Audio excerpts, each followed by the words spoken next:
कार्यक्रम के पुण्यार्चक हैं श्री राजेंद्र प्रसाद जैन, श्रीमती ममता जैन, श्री प्रशांत जैन, श्रीमती दिव्या जैन, पारस जैन, श्री भरत जैन, श्रीमती सौम्या जैन एवं समस्त परिवार, मुंबई। किसी एक व्यक्ति में तो उत्साह दिख रहा है कम से कम।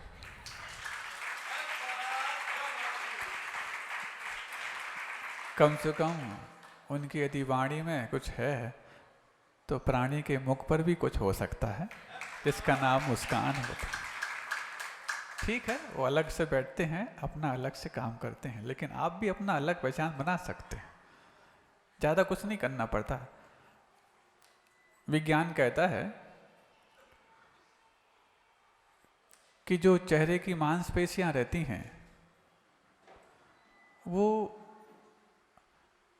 खिंची हुई पाई जाती हैं जब आप उदास रहते हैं, और उन चेहरों की मांसपेशियों के लिए बहुत सहजता और रिलैक्स मिलता है जब आप प्रसन्न रहते हैं।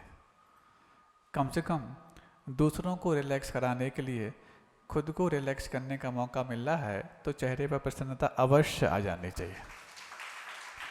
और यदि निमित्त भी कोई उदास करने वाले ना हो तो फिर तो प्रसन्न रहना आसान बात है। कोई उदास व्यक्ति बैठता है जो आपको बहुत, सामने कौन दिखता है आपको प्रसन्न कराने वाला? हाँ, डांट में भी प्रसन्नता जिसको आती है वही तो अपने जीवन में कुछ सीख की शुरुआत पाना चाहता है। तो पिछले कई दिनों से अपन एक जड़ वस्तु के बारे में विचार कर रहे थे। हम सोच रहे थे कि 4 दिन हो गए हैं उस पत्थर की विकास यात्रा को, अब विराम दिया जाए, लेकिन कुछ ना कुछ तो चलता ही रहता है जो उस पत्थर के पुण्य से आपके सामने आ जाता। यूं तो उसके लिए न मुस्कान का अवसर मिलता, न उसको कोई उदास कहता। कभी पत्थर को देख करके तुमने उदासी और मुस्कान अनुभूत की? शायद नहीं की होगी। लेकिन पत्थर में भी भाव होते हैं। कषायें पूरी 25 उसके पास भी होती हैं। सिर्फ मनुष्यों के पास पूरी कषाय हो ऐसा तो है नहीं, पत्थर के पास ना हो ऐसा भी नहीं। तो पत्थर के पास जब क्रोध, मान, माया, लोभ रूप भाव हो सकते हैं, चूंकि एक इंद्रिय जीव वो है, तो उसमें हास्य, रति, अरति, शोक, भय, जुगुप्सा, स्त्री वेद, पुरुष वेद, नपुंसक वेद में से कोई ना कोई वेद हो सकता है। नपुंसक वेद ही होगा, हास्य भी उसके अंदर हो सकता है, रति भी हो सकती, आदि आदि। तो फिर पत्थर की हंसी कहां से देखने को मिलेगी? उसका तो चेहरा ही नहीं, वो कैसे मुस्कान पाता हुआ होगा? तो सिर्फ भाव आपके पास होते हैं ऐसा नहीं, प्रत्येक जीवात्मा के पास भाव हैं। और जो तत्वाद सूत्र के 2 अध्याय में आपने 5 भावों की चर्चा सुनी होगी, पढ़ी होगी कि औदैक आदि जो 5 भाव हैं, औपशमिक, छाय का भाव, मिश्र से जीव से स्वतत्व पौंदैक पारिणामिक च। तो उसमें औदैक भाव भी रहते हैं। अब औदैक भाव यदि हैं तो उसमें हास्य का उदय भी पाया जा सकता है। तो हंसी यदि उदय पाई जा सकती तो कब, क्यों? तो जब उसके पास कुछ ऐसे प्रसंग हो जाएं कि उसको भी आप लोगों जैसे हंसने का मौका मिले, तो भले ही आप उसकी हंसी को पहचान ना पाएं, लेकिन हंसने के भाव तो उसके पास भी हुआ करते हैं। तो उसको प्रसन्न होने का भाव कब मिलेगा बताओ? आप उसकी प्रसन्नता को पहचान नहीं पा रहे, ये अलग बात है, ये आपकी अल्पज्ञता है।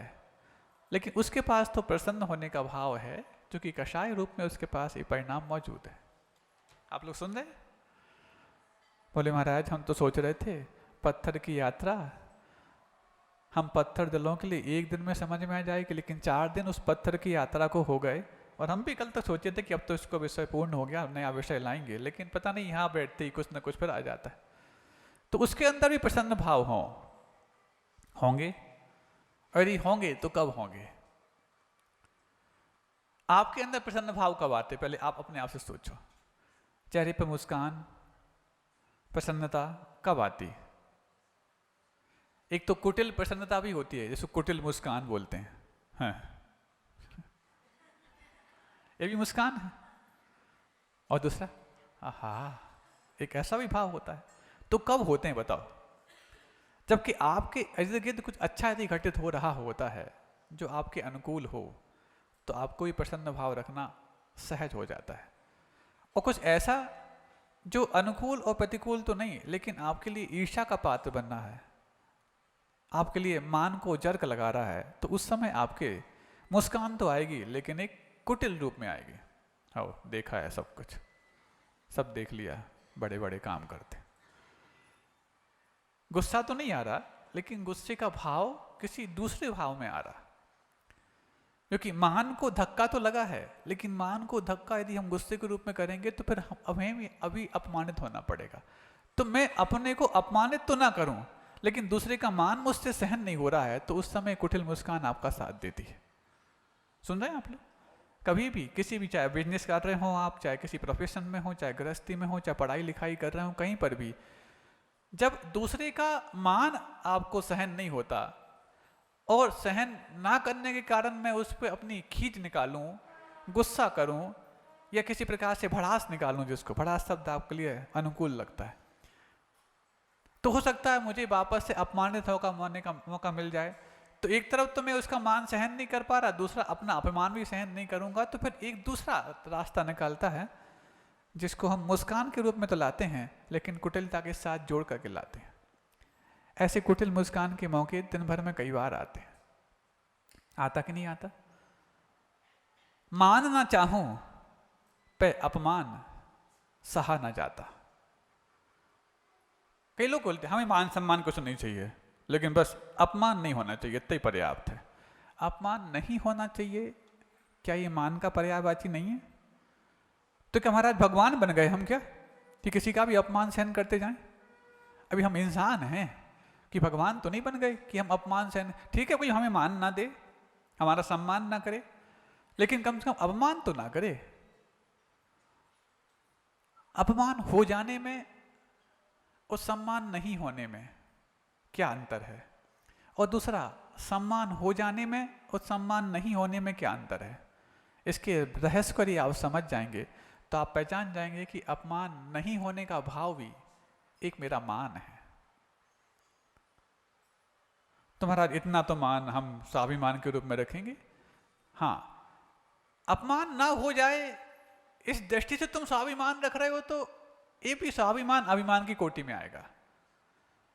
मैं अपने व्यापक हितों की रक्षा के लिए, जो सामूहिक हित की रक्षा की बात आती है, वहां पर अपने अभिमान की रक्षा करूं, तब तो स्वाभिमान कहा जाए। लेकिन मेरा अपमान ना हो जाए क्योंकि मैं स्वाभिमानी हूं, तो फिर इसमें स्वाभिमान नहीं, अभिमान की गंध ज्यादा आती है। आप लोग सुन रहे हैं? आप लोग के भावों की हम समीक्षा कर रहे हैं। ऐसे ही वो पत्थर अपमानित तो नहीं हुआ, लेकिन उसके भीतर ये भाव था ही नहीं कि कोई मेरे लिए मान देगा। अभी तक आया नहीं उसके भीतर ये भाव कि कोई मेरा इतना बड़ा सम्मान करेगा, क्योंकि पर्याय जब उसने ऐसी पाली हो जहां पर उम्मीद के रूप में भी मान ना दिखता हो, तो ऐसे पर्याय पाकर के उसको कहां से ये अपेक्षा हो सकती कि कोई मेरे लिए बड़ा मान देने लायक बना सकता है। दुनिया में दो ही प्रसंग ऐसे आते हैं जब व्यक्ति अपने आप को आश्चर्य से भरा हुआ पाता है। एक तो तब जब कोई अचानक अपना सगा विरोध में खड़ा हो जाए, और दूसरा अचानक कोई विरोधी मेरे पाले में सगा बन जाए। ये दोनों ही आश्चर्यकारी घटनाएं हुआ करती हैं। इन दोनों को सहन कर पाना और शौक से बचा पाना आसान नहीं। अरे हम तो भौचक रह गए, पता नहीं था कि विभीषण हमारे पाले में जाएगा। और दूसरा, रावण को भी शौक लगा होगा कि मैं कैसे विश्वास कर लूं कि मेरा सगा भाई राम के पाले में पहुंच गया। दोनों आश्चर्यकारी घटनाएं थीं। व्यक्ति एक था, लेकिन आश्चर्य दोनों पक्षों को बराबर हुआ था। ऐसे आश्चर्य आपके जीवन में भी होते होंगे। पता नहीं कौन कब तुम्हारे साथ पाला छोड़ के बाहर पहुंच जाए और कौन है जो आपके पाले में आ जाए। लेकिन जिसके पुण्य पाले में होता है, उसके लिए देवताओं को भी अपने पाले में करना आसान होता है। ऐसे ही कब कुछ भाव ऐसे हो जाते हैं कि जब पुण्य बार बार अपने भावों में संजोया जा रहा होता है, तो जो चीज़ हम पाना चाहते हैं वो कहीं ना कहीं इन के इन प्रकार किसी प्रसंग के बस हमारे खाते में दर्ज हो ही जाती है। अब क्या क्या दर्ज हो जाती है अभी आज बता रहे हैं तो आज, कल बताएं तो कल। कई लोगों के भाव मन में बन रहे होते हैं कि मुझे ऐसा करना, ऐसा करना, ऐसा करना, लेकिन व्यक्त नहीं हो पाते। और व्यक्त नहीं हो पाते, कोई प्रसंग मिलता है और उसमें यदि कोई निमित्त और मिल जाए तो उन उपादान को जागृत होने का सौभाग्य भी मिल जाता। प्रतिदिन आप लोग सुंदर सुंदर भावों से गुरुदेव की पूजन करने आते, सुंदर सुंदर द्रव्य संजो करके लेकर के आते, लेकिन उसके साथ साथ कुछ और जो भाव आपके शिखर चूमते हो जाएं, ये भी कोई आसान नहीं, ये गुरुदेव के पूजन के निमित्त को लेकर के ही संभव हो पाते। अब वो सोचो, वो पाषाण जो शिखर तक की यात्रा करता होगा कितना पुण्यशाली होता होगा। यूं तो पुण्य तो उसका तभी से जाहिर हो गया जब वो आधारशिला बनने का सौभाग्य जगाया, नहीं तो कल तक तो उसको पैरों के नीचे ठुकराने का ही मात्र एक हश्र होता था। कोई भी आता बिना देखे समझे चले और ठोकर पत्थर से लग जाए तो खुद की गलती नहीं, वो पत्थर रास्ते में क्यों पड़ा है, इस प्रकार से अपने पत्थर दिल को उस पत्थर की कोमलता पर ठुकराने का प्रयास करता। लेकिन जब वो पत्थर विकास यात्रा करते करते, और वो भी उस व्यक्ति के माध्यम से जिसने अपने पत्थर दिली को छोड़ करके कुछ कोमल हृदय बनाया और पत्थर की अंदर की कोमलता को जागृत करके किसी नव देवता के निर्माण के लिए कारण बनाया, सोचो वो कैसा भाव रखता होगा। मैंने सिर्फ उस पत्थर को सिर्फ देने का भाव किया था कि तुम्हें हम सम्मान देंगे, तुम्हें हम अपना बान देंगे, लेकिन बदले में वो हमारे लिए कहाँ तक पहुंचा सकता है, कहाँ तक लौटा सकता है। जब बदले में तुम्हारे पाने की इच्छा समाप्त हो जाए तो जो पा रहा है उसके अंदर आपको देने की शुरुआत भी शुरू हो जाती है। जब आपने उस पत्थर को शिखर तक पहुंचाने का भाव करा दिया अथवा हिमालय में लगाने तक का भाव करा दिया, शिखर हो, वेदी हो, नींव हो, कुछ भी है तो पूरा को पूरा अपने आप में वो जिनालय, जिसको आप नव देवता में से एक देवता मानते हैं, जिन धर्म जिन चैत्य जिन चैत्यालय, चैत्यालय है कि नव देवता है। ये देवता, कोई कहता है कि ये तो जड़ है, देवता कैसे हो सकता है। देवत्व का मतलब ही है जिसके पास होने से आपके भीतर विचारों की उत्कृष्टता प्रारंभ हो जाए, उन सबका नाम देवता है। अब जिन धर्म कोई जीव का नाम है क्या, जिनागम कोई जीव का नाम है क्या, लेकिन जिन जीवों के पास रहकर के अभी तक तुमने अपने भावों की उन्नति नहीं कर पाई, लेकिन जिन धर्म और जिनागम जैसी अजीब वस्तुओं के पास होने पर आपके भीतर अजीबोगरीब भावों की उन्नति होने लग जाती है, इसलिए उनको भी देवता कहा गया। उसी प्रकार जिन चैत्य को भी और जिन चैत्यालय को भी देवता कहा गया। बाकी पांच तो आपके लिए जीव जैसे दिखते ही हैं, दिखते हैं कि हैं, अरहंत जीव हैं कि नहीं, सिद्ध जीव हैं कि नहीं, आचार्य उपाध्याय साधु ये जीव हैं कि नहीं, लेकिन बाकी चार के बारे में भी चाहे वो प्राण प्रतिष्ठा पा करके वो एक चेतना को झंकृत करने की देवत्व प्राप्त कर पाए अथवा किसी की प्रतिष्ठा में प्राण फूंक पाए, दोनों अपने आप में महत्वपूर्ण बातें होती हैं। अब वो सोचो जिसकी ऊंचाई शिखर तक पहुंचाने के लिए पहुंचा दी उस पत्थर को, कभी उस पत्थर ने कल्पना की होगी कि मैं शिखर तक लगूंगा? उसको तो ये तक पता नहीं होगा कि उस खान में से मुझे निकालने वाला कभी मेरे पास आएगा भी कि नहीं आएगा। वो तो खान का पत्थर था, उसके ऊपर कितने और दूसरे छोटे मोटे मिट्टी और पहाड़ के बोझ लदे होंगे, लेकिन उसका पुण्य, उस नीचे कई मीटर नीचे पड़ा हुआ पत्थर का पुण्य भी अंदर ही अंदर कुछ जागृत हो रहा होगा। तब तो कोई खान का मालिक उस पत्थर को ढूंढने के लिए वहां पहुंचेगा, कोई शिल्पी उसको तराशने के लिए तैयार होगा, कोई साधु उसके लिए शिखर तक पहुंचाने के लिए अपने भाव संजोएगा। कहीं ना कहीं उस पत्थर जो एक इंद्रिय जीव का शरीर है, पृथ्वी का एक है कि नहीं, उसका पुण्य है। पत्थर का पुण्य है कि पत्थर में रहने वाले उस जीव का पुण्य है जो खान के मीटरों नीचे पड़ा हुआ है, कोई पहचानता नहीं। तुम्हारी पहचान तो तुम सब आगे बाहर आकर के पहचान दिला पाओ, जरूरी नहीं। सबके सामने उजागर हो पाओ तो भी तुम्हें पहचान मिल पाए, जरूरी नहीं। लेकिन उसको पहचान देने की तो संभावना ही नहीं। लेकिन संभावनाएं पुरुषार्थ मार्ग से होती हैं कि मुझे लोग पहचान ले, मुझे पहचान ले, इश्तिहार दे दो, एडवर्टाइजमेंट दे दो, फ्लैक्स लगा लो, इससे ही पहचान होती नहीं। जिसके भीतर भावों का रिफ्लेक्स होता है वो पत्थर खान के नीचे पड़ा होकर के भी पहचान के लायक बन जाता है। अब वहां से उठ करके उस शिखर तक पहुंचना कोई आसान पुरुषार्थ नहीं।